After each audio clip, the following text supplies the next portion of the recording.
دوسری جانب اعظم نذیر تارڑ بھی گفتگو کر رہے ہیں۔ سول سوسائٹی کے مطالبے کے باوجود جس مطالبے کو ایون اپوزیشن نے بھی رد نہیں کیا کہ یہ ایک ایسا اہم آئینی اور قانونی معاملہ ہے جس پہ بلا شبہ سپریم کورٹ جیسے موقر ادارے کو کلیکٹیو وزڈم کے ساتھ فیصلہ کرنا چاہیے تھا، اور اس کا جو حل پارلیمان کی طرف سے بھی دیا گیا، جو حکومتی اتحاد کے سیاسی قائدین کی طرف سے بھی دیا گیا، اور جیسے میں نے پہلے عرض کیا بہت سارے اور طبقات نے بھی اس پہ اپنی رائے دی کہ یہاں پہ ان دو معزز جج صاحبان جنہوں نے اپنے آپ کو کیس سے الگ کر لیا تھا، ان کے علاوہ جو فل کورٹ ہے وہ بیٹھتی اور اس پہ فیصلہ دیتی۔ تو جو 3 رکنی بینچ کا فیصلہ ہے اس پہ میں تو دکھ اور افسوس کا اظہار ہی کر سکتا ہوں۔ اس کی وجہ سے میں سمجھتا ہوں کہ جو ملک میں جاری ایک سیاسی اور آئینی بحران نظر آ رہا ہے وہ اور زیادہ سنگین ہوگا، وہ اور زیادہ گہرا ہوگا۔ آپ نے دیکھا کہ آج ساتھ ہی ایک 6 رکنی بینچ بنا دیا گیا جس کی سربراہی جسٹس اعجاز الاحسن صاحب کریں گے، اور اس میں 5 اور جج صاحبان جن میں جسٹس منیب اختر، جسٹس مظاہر علی اکبر نقوی، جسٹس عائشہ ملک صاحبہ، جسٹس اظہر رضوی صاحب شاید شامل ہیں، اور ایک اور نام بھی ہوں گے، ان پہ مشتمل یہ بینچ ہے، جو اس بات کا ثبوت ہے کہ اٹارنی جنرل نے جو کل آرگیومنٹس دیے تھے اور ہمارا جو پارلیمان میں بھی موقف تھا کہ جسٹس قاضی فائز عیسیٰ صاحب کے بینچ نے جو 3 رکنی بینچ نے فیصلہ دیا، اور انہوں نے روکا تھا کہ جب تک فل کورٹ میٹنگ ہوتی نہیں اور جب تک 184(3) کی جورسڈکشن کے حوالے سے رولز نہیں بن جاتے یا اس پہ قانون سازی نہیں ہو جاتی، جو 184 ہمارا جو پارلیمان میں بھی موقف تھا کہ جسٹس قاضی فائز عیسیٰ صاحب کے بینچ نے جو 3 رکنی بینچ نے فیصلہ دیا، اور انہوں نے روکا تھا کہ جب تک فل کورٹ میٹنگ ہوتی نہیں اور جب تک 184(3) کی جورسڈکشن کے حوالے سے رولز نہیں بن جاتے یا اس پہ قانون سازی نہیں ہو جاتی،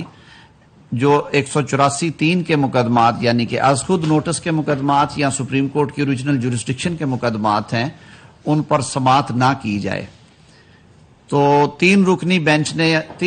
بینچ کے فیصلے کو رد کر دیا، اور پھر حیران کن بات یہ ہے کہ ساتھ ہی ضرورت محسوس کی کہ 6 رکنی بینچ کی ضرورت ہے، یہ سرکولر سے یا ایگزیکٹو آرڈر سے مسئلہ حل ہوتا نظر نہیں آیا۔ تو یہ پھر اس بات کی دلیل ہے جو کہ بہت سارے وکلاء نے بھی کہا، پارلیمنٹیرینز نے کہا، کل عدالت میں اٹارنی جنرل صاحب نے اس پہ بحث بھی کی، الیکشن کمیشن کے وکیل نے بھی اس پہ بحث کی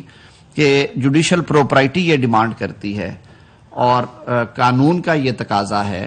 آئین کا یہ تقاضا ہے کہ آپ پہلے اس مقدمے کے حوالے سے فیصلہ کریں اور اس مقدمے پہ کارروائی اس کے بعد کریں، تاکہ جو عدالت عظمیٰ کے فیصلے ہیں ان کی صحیح طور پہ ان کی روح کے مطابق ان پہ عمل ہو سکے۔ تو ایک پوائنٹ تو یہ تھا۔ دوسرا، آپ سب کو معلوم ہوگا کہ جب 1 مارچ کو فیصلہ آیا تو اس روز بھی ہمارا یہ موقف تھا کہ جو از خود نوٹس کیس 1/2023 تھا وہ 3 کے اگینسٹ 4 ججز کی اکثریت سے وہ خارج ہوا، اور 4 معزز جج صاحبان نے کہا کہ ہم ان پٹیشنز کو 184(3) کے جو دائرہ کار سے باہر سمجھتے ہیں، یعنی کہ جو پیرامیٹرز ہیں 184(3) کی جو ریکوائرمنٹس ہیں وہ پوری نہیں ہوتی، اور وہ پٹیشنز مینٹینیبل نہیں تھیں، یعنی کہ وہ کوئی آرڈر نہیں تھا جس آرڈر کو بنیاد بنا کر یہ موجودہ پروسیڈنگز جو ہیں وہ انیشیٹ کی گئیں۔ اس انتہائی اہم آئینی معاملے کو حل کرنے کے لیے، اور بالخصوص جب 4 جج صاحبان نے اپنے اپنے فیصلوں میں بھی لکھ دیا، اور جب تفصیلی فیصلہ جات آئے تو وہ تو بالکل روز روشن کی طرح عیاں ہو گیا کہ 4 معزز جج صاحبان نے وہ پٹیشنز خارج کی ہیں۔ ان 4 معزز جج صاحبان کے فیصلے جوڈیشل فائل پہ موجود ہیں۔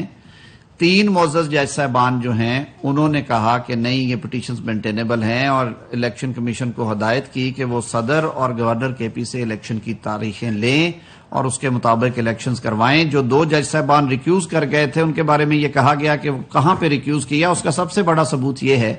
کہ اس 9 رکنی بینچ کی فائل میں ان 2 جج صاحبان کا کوئی حکم نہیں ہے، نہ عبوری حکم ہے نہ فائنل حکم ہے. تو ایسی صورتحال میں یہ قرین انصاف اور آئین اور قانون کی منشا کے عین مطابق تھا کہ 4 کے فیصلے کو مانتے ہوئے یا اس ابہام کو ہی دور مان لیا یہ ابہام ہے تو اس ابہام کو دور کرنے کے لیے فل کورٹ بیٹھتی، وہ بھی نہیں بیٹھی.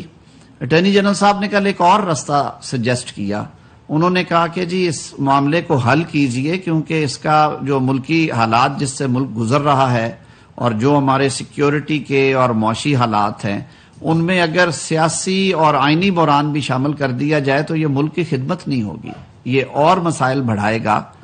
تو ایسے میں اٹارنی جنرل صاحب نے کل آفر دی تھی. انہوں نے ایک مشورہ بلکہ دیا کورٹ کو پرنسپل لا آفیسر ہونے کے حوالے سے کہ آپ جو باقی 6 جج صاحبان ہیں جو ان پروسیڈنگز کا حصہ نہیں رہے ان پہ مشتمل ایک بینچ بنا دیں. لیکن وہ 6 یا 7 جج صاحبان تھے وہ استدعا بھی جو ہے وہ بھی رد کر دی گئی. تو ایسے میں سمجھتا ہوں کہ جو اندیشہ ہے پاکستانی قوم کا کہ ہمارے ملک کی جو اعلیٰ ترین عدالت ہے اس میں تقسیم ہے اور تقسیم کا تاثر ختم کرنا ادارے کے سربراہ کی ذمہ داری ہوتی ہے. ادارے کے سربراہ کے طور پہ چیف جسٹس صاحب کو یہ چاہیے تھا کہ وہ اس تاثر کو ختم کرنے کے لیے اس اہم آئینی اور قانونی مسئلے کو فل کورٹ میں لے کے جاتے. جو 2 جج صاحبان ریکیوز کر چکے تھے ان کے باوجود 13 رکنی بینچ بن سکتا تھا اور اس بینچ کے سامنے رکھ کے یہ فیصلہ ہوتا کہ آیا 184(3) کے دائرہ کار میں ایسے کیسز پہ فیصلہ ہونا چاہیے جو کیسز اس وقت ہائی کورٹ میں پینڈنگ تھے، جو کیسز بیسیکلی صوبوں سے زیادہ متعلقہ ہیں اور جن کیسز کے اوپر ہائی کورٹ میں یا سنگل بینچز میں یا آئی سی ایس پڑی ہیں اور وہ کوئی مہینوں یا سالوں سے نہیں، وہ چند دنوں میں فیصلہ بھی ہوئی اور ان کی اپیلیں ابھی پینڈنگ تھی. تو میں سمجھتا ہوں قانون کے طالب علم کے طور پہ جو کل پارلیمان میں بات کی وزیر اعظم صاحب نے اور میں نے بھی کچھ اس پہ کہا اور جو پارلیمان نے قرارداد کے ذریعے سپریم کورٹ سے یہ مطالبہ کیا تھا کہ اس مسئلے کا حل صرف اور صرف کلیکٹیو سوچ میں ہے، اجتماعی سوچ میں ہے. ادارے کو ایک پیج پہ ہو کے یہ کیس ایک عدالت میں بیٹھ کے سپریم کورٹ کو یہ کیس سننا چاہیے اور اس کیس کا فیصلہ تمام فریقین جو ہیں وہ مانیں گے. لیکن اگر اکثریت کے فیصلے پہ 4 جج صاحبان کے فیصلے کو رد کرتے ہوئے 3 رکنی بینچ فیصلہ جاری کرے گا تو اس فیصلے پہ نہ کسی کو اطمینان ہوگا نہ کسی کو اعتماد ہوگا اور یہ معاملات کو اور زیادہ سنگین کرنے کا باعث بنے گا. تو یہ کچھ معروضات تھیں جو میں سمجھتا تھا کہ آپ سے شیئر کر لی جائیں کیونکہ ابھی کیس کی باقی ڈیٹیلز جو ہیں وہ ٹائم کے ساتھ ساتھ آ رہی ہیں. لیکن جو حکومتی اتحاد ہے وہ بالکل اس بات پہ کلیئر ہے کہ جو سپریم کورٹ کے معاملات ہیں جس طرح سے سپریم کورٹ کیا جا رہا ہے، جس طرح سے اہم آئینی اور قانونی مقدمات بار بار ہو رہا ہے، آج بھی جو 6 رکنی بینچ بنا ہے اس پہ بھی لوگ انگلیاں اٹھا رہے ہیں. تو ہم ایک بار پھر یہ چیف جسٹس صاحب سے یہ ایکسپیکٹ کرتے ہیں، ہمارا یہ مطالبہ ہے کہ وہ فل کورٹ میٹنگ بلائیں اور یہ سارے معاملات جو ہیں ان کو درست کیا جائے، ورنہ یہ جو